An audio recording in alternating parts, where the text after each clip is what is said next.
for airlines at the moment, and no further comment on it at the moment. You can feel a measure of irritation in the air. There's no question about that, at the very least. But yesterday's attacks have generated an enormous and visceral anger at a lot of things around the country. Most of all, that the United States was vulnerable and that these terrorists managed to reach their objective. Here's ABC's Dean Reynolds in Chicago. Judging from conversations across the country today, many people are angry and unwilling to wait long for an American retaliation. Revenge. I want to get even. This woman near Miami spoke for many. Send out the F-15s, the F-16s, and go after them. From St. Louis, I think we should bomb them back. I really do. Where the Gateway Arch reopened, came a call for action.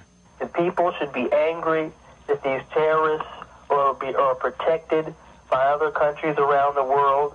It will be hard to pinpoint a culprit, but many Americans, like this immigrant from Lebanon, said that was no excuse for delay. They know who's behind all this. They know what countries supporting all these people. They give them money, they give them weapons, they give them everything. A stranded flyer in Wichita was not interested in a measured response. They need to find out whoever did this, and they need to clean their clock. I mean, into the Stone Age. This is ridiculous. This does not happen in the United States. In Columbus, Ohio, it was all about stature. They keep pushing us around like this. We're the #1 nation, and let's do something about it. And in Los Angeles, a woman said anything short of a violent response would be useless. No, I don't feel vengeance, but I think the enemy's got to be eradicated. And you cannot talk with the enemy. You can't rationalize when all they want to do is kill. For commuters in Chicago, there was no stomach for restraint. I feel that if we need to have a full-scale war, then we should go ahead and do it. We should at least let them know that the United States isn't going to tolerate this. I think these people, whoever did it, and I have no idea who did it, are a bunch of cowards. And I would love to face them face to face and tell them that they're a bunch of cowards. A Palestinian worshiper at a downtown mosque supported the president. President Bush should go after who's doing this and who's harboring them. But as she dropped her young children off at school this morning, one mother touched on the difficulty a tough response would face.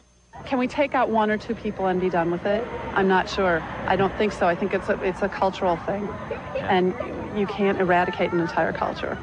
Elected officials across the country continue to call for calm, and some, including Illinois Governor George Ryan, are warning people not to take matters into their own hands.